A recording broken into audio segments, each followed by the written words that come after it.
literalmente já dá para dizer que esse doutor não era um bom doutor. Dificilmente esse homem era uma boa pessoa. Fazer com que pacientes indefesos fossem induzidos a procedimentos os quais eles não deveriam realizar é bárbaro.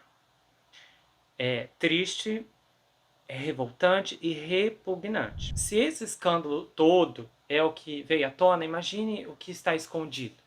O que esse homem pode não ter feito ao longo de todos esses anos para enriquecer de forma ilícita enquanto roubava o seguro, e não apenas isso, prejudicando esses pacientes que provavelmente devem ter enfrentado sérias despesas financeiras porque as companhias de seguro não são muito confiáveis.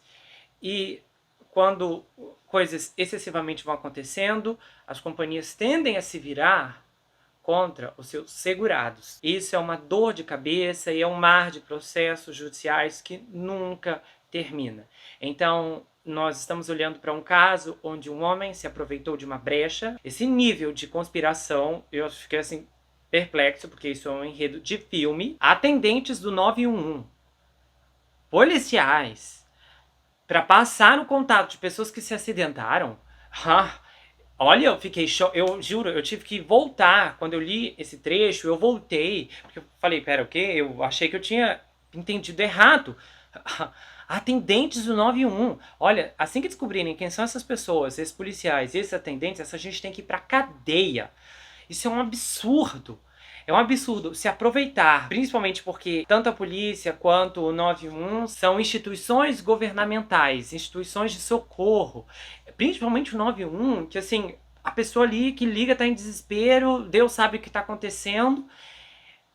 E saber que ela pode ser vítima do indivíduo que está atendendo-a do outro lado da linha, olha, é um desrespeito, é uma afronta e é um perigo que eu nem sabia que existia. Isso é inaceitável, principalmente porque eu acho que a gente está tão acostumado com tanta baderna envolvendo política, não apenas aqui, mas no mundo inteiro, que acaba sendo assim menos chocante quando você vê pessoas nos órgãos públicos ganhando dinheiro em troca de corrupção, literalmente porque isso é uma corrupção das grandes, tanto dos atendentes como dos policiais.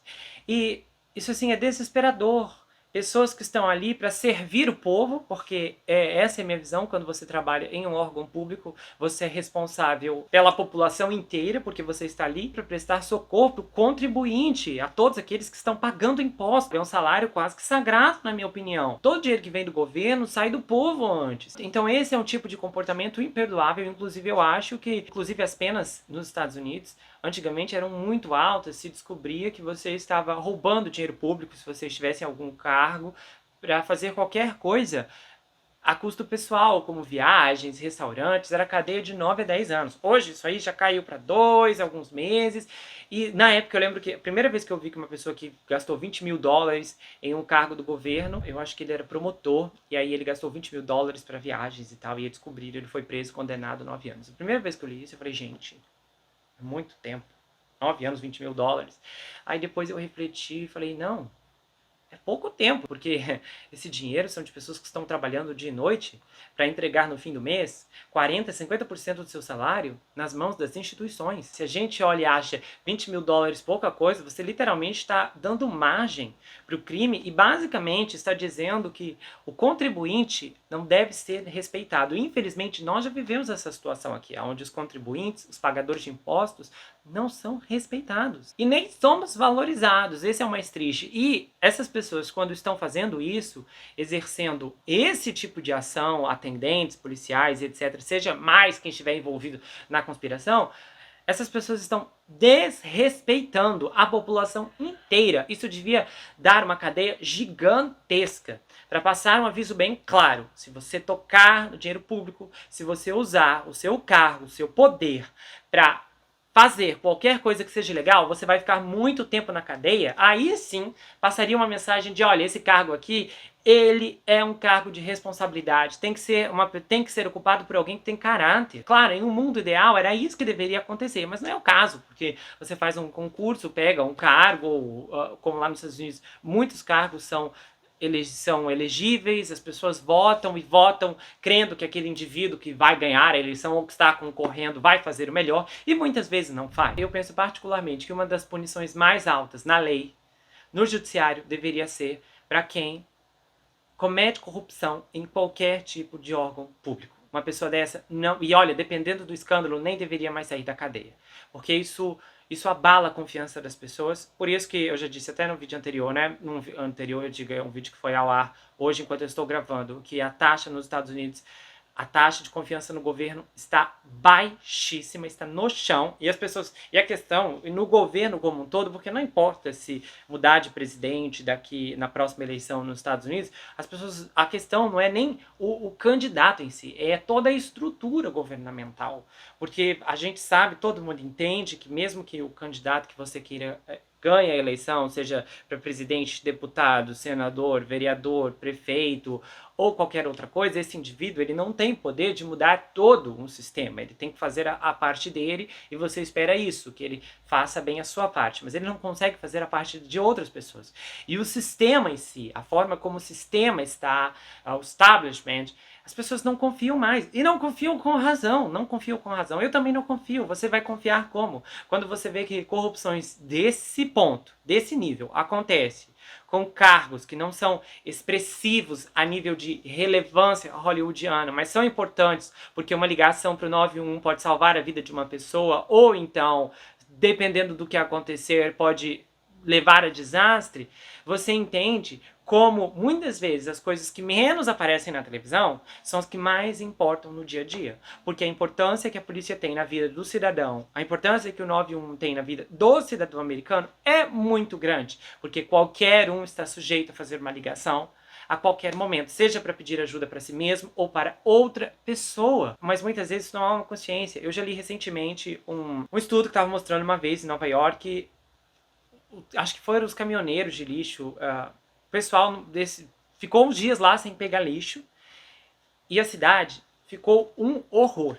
E eles estavam estipulando que se algo assim acontecer novamente, se alguma coisa desencadear e o lixo não for capturado como deve ser, as coisas vão de mal a pior em questão de dias, desesperadamente. Esse estudo, por exemplo, essa avaliação, ela é importante porque ela traz o conceito de como cada papel no serviço público é extremamente importante e que se um deles sair do seu lugar, toda a comunidade pode desmoronar. Ou seja, no final dos contos, o político, o deputado, o senador, o legislador, seja quem for, que é muito mais bem pago do que a pessoa que limpa a rua de Nova York, que limpa a rua do Queens, tem uma função que é muito mais importante, que é muito mais funcional para o cotidiano, que atinge diretamente a vida daquelas pessoas que estão ali. Porque se um deputado falecer agora, eles conseguem colocar outro no lugar e não precisa ter pressa para isso. O governo não para. O contrato internacional não para. Ninguém para. Nada para. Pode ficar ali 90 dias sem ninguém no lugar, não vai causar grandes prejuízos. Mas se o grupo todo de pessoas que limpam a rua pararem de limpar e outras pessoas não serem colocadas no lugar rapidamente, aí teríamos um apocalipse. Infelizmente, eu sinto que é muito tarde para trazer essas reflexões e fazer com que as pessoas entendam. Eu acho que se o conhecimento, o entendimento e também a crença de como lidamos com toda essa estrutura fosse melhor desempenhada, teríamos uma sociedade melhor. Mas há tanta coisa errada hoje, de cima para baixo, de baixo para cima, que você não sabe nem por onde começar. Mas levar o conhecimento para quem quiser ouvir pode fazer com que você mude o seu olhar para aquela função, para aquela pessoa, para aquela área que você achava que não tinha tanta importância, que você não enxergava tanto valor, mas que agora você pode analisar que aquele indivíduo que você não sabe o nome executa um papel muito importante no seu bem-estar e no dia a dia da sua vida. Bom, agora vamos para as teorias, porque esse aqui, caso, tem teoria que sobra. Eu penso o seguinte, olha, eu vi que tem muitas possibilidades, realmente eu analisei e pensei exatamente. Pode ter acontecido, que não aconteceu, e no geral, a primeira coisa que vem à sua mente é que esse desaparecimento poderia ser uma manobra para que o Dr. Marvin, de repente, fosse buscar asilo na China? Isso é improvável. Mas é uma hipótese. Talvez o plano fosse encontrar outro navio que o escondesse e então o transportasse para outro lugar? Um outro lugar fora do alcance das autoridades? Sabe, com tantos bandidos e golpistas nesse mundo, isso não seria nenhuma reviravolta inédita, né? Nada que você, uau, nunca ouvi falar. É possível que talvez Marvin tenha se preparado para o desaparecimento misterioso perfeito e esqueceu dos perigos do mar, sabe? Perigos que precisam ser atendidos tanto quanto um processo pendente e um divórcio amargo. O Marvin, de repente, pode ter se distraído o suficiente para fazer uma viagem de que outra forma nunca consideraria como pescador experiente e, literalmente, teve problemas. Agora, se removermos qualquer possibilidade de contratempo, faria sentido porque um cara com uma condição médica conhecida, que às vezes o forçava a ir para a cama em viagens com 5 pessoas, saiu em uma viagem semelhante com um sujeito inexperiente. Talvez o novato do mar, o Max, foi trazido como testemunha, como um álibi, para encobrir o que realmente aconteceu. E eu me pergunto, o que é possível aqui? Bom, se olharmos para os fatos, depois de detectar um sinal de socorro, o USCG arrancou o Max do oceano aberto a 25 milhas de Fire Island. Aí o Max diz que o barco, Sir Shot, afundou após uma colisão e o único outro membro da tripulação foi visto pela última vez na água usando um colete salva-vidas, um anel, né? A grande questão é, se isso foi encenado, por que o Max concordaria em ser deixado sozinho no oceano, fora da vista da Terra? A sua sobrevivência dependeria de um farol de resgate que poderia funcionar, e se funcionasse, poderia ou não provocar um resgate oportuno. Então, em seguida, ele teria que mentir sobre todo o episódio? Se olharmos para um cenário, por exemplo, o Max, ele pode estar falando a verdade, os dois estavam a bordo e o barco afundou em uma colisão. Mas sem que o Max soubesse, o Marvin planejou a colisão com outra embarcação, cuja tripulação, na escuridão e confusão, puxou o Marvin da água, deixando o Max para trás para contar a história. Opção 2. O Max está mentindo. Ele estava sozinho naquele barco, ele pilotou a 25 milhas da costa e afundou intencionalmente na esperança de ser resgatado para mentir sobre o desaparecimento do Marvin. 3. O Max também está mentindo, mas de forma voluntária ele pulou do barco a 25 milhas da terra em uma mancha de óleo encenada e campo de detritos enquanto o Marvin dirigiu o barco para uma oficina marítima da máfia de Nova York e repintou o barco e o vendeu. Apesar de uns detalhes complicados aqui e ali, o cerne dessas hipóteses depende demais da sorte. Essa é a parte que me incomoda. Alguém como Max teria que ser muito motivado para correr tamanho perigo.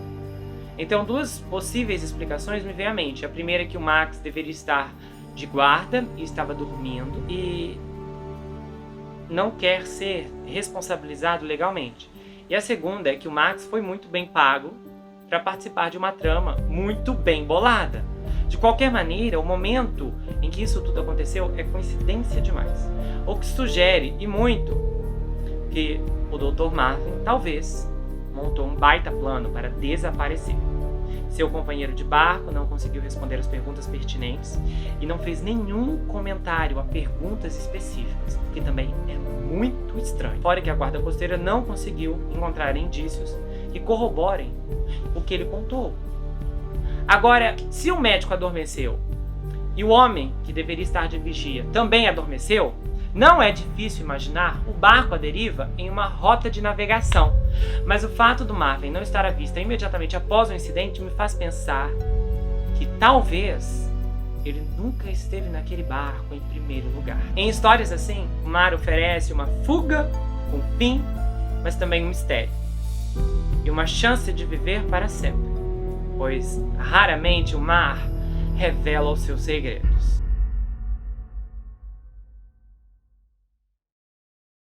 Se você gostou desse vídeo, se inscreve no canal, ativa o sininho, compartilha, dê o seu like. Passa esse vídeo pra frente. Se você quiser saber mais sobre mim, adquira meu livro Perfeito Estranho, já está disponível lá no meu site. Você pode falar comigo pelo Instagram. Esse livro conta uma história bombástica de um rapaz chamado Jack Ruby que se vê preso em uma terrível maldição hereditária, enquanto o serial killer está escondido em sua própria casa. O desconhecido está na sua casa, na sua vida, mas fora do seu reconhecimento.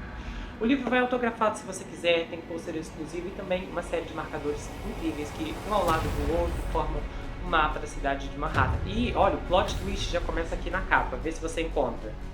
Você tá vendo? Não é engano, tem mesmo aqui, é só na capa. Se você olhar, você encontra. Você pode me seguir pelo Instagram, Gustavo N. Psicanalista. Eu tenho um canal de corte, onde as análises são reportadas e postadas por lá. E eu também tenho um grupo no Telegram, onde eu envio áudios exclusivos, bastidores, muita coisa bombástica que você só vai ouvir por lá, ok? A gente se vê no próximo caso. Não se esqueça que aqui você sempre vai ter um amigo. Até mais, pessoal!